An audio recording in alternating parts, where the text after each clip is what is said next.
In this video, I'll show you how to fix the touchpad not working on an Acer laptop. First, connect an external mouse to your laptop so you can navigate Windows. Now click on the search icon and type Touchpad Settings. Open the Touchpad Settings option from the search results.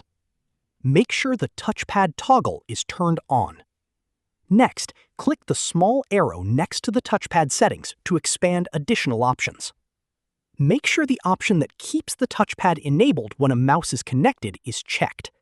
If this option is disabled, your laptop may automatically turn off the touchpad whenever an external mouse is plugged in.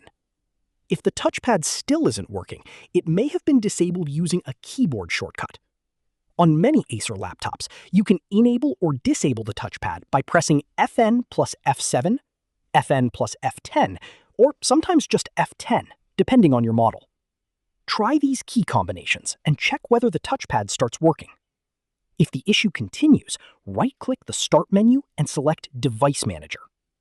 In Device Manager, expand Human Interface Devices.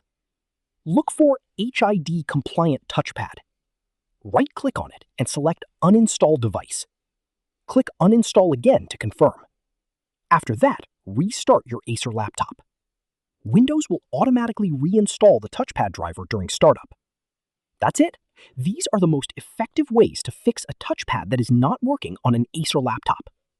If you found this video helpful, don't forget to like the video, subscribe to our channel, and press the bell icon for more tutorials. Thanks for watching.